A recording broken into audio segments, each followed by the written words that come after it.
مضاعفات برضو مرض السكر. فلسفه العلاج بالاكسجين النشط. اتفضل. كلمه اكسجين نشط، ماذا تعني اكسجين نشط؟ تمام. الاكسجين العادي احنا كلنا من ابتدائي لاعدادي عارفين ان الاكسجين عباره عن ذرتين O2.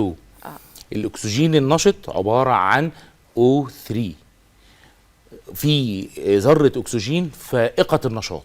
مجنونه. أيوة. هي دي السحر، انا لسه اطلقت عليها السحر الابيض الحلال. أيوة. هي دي الذره اللي لما تيجي تخش الجسم هي دي اللي بتعمل كل حاجه، هي بتخاطب خلايا الجسم كلها. تمام. احنا بقى هنبتدي نشرح نقول احنا بنخبط على الجسم، ازيك يا جسم عامل ايه؟ هنخش على الخلايا. اول حاجه هتقابلنا خلايا البنكرياس.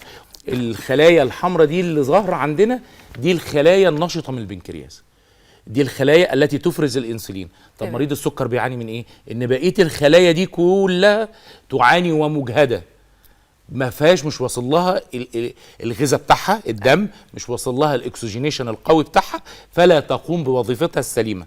فالعيان محتاج زقه من بره. أيوة. عندنا مثلا هنفترض مثلا البنكرياس ده 100 خليه، 10 بس ولا 15 اللي شغالين.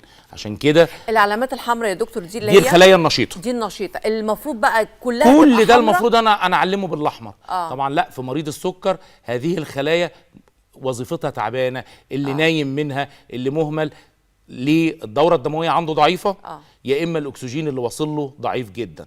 طب انا لما ابتدي اخبط واديله السحر الحلال الابيض وهو الاكسجين النشط، ذره الاكسجين بتخش تخاطب كل خلايا البنكرياس، قومي بوظيفتك.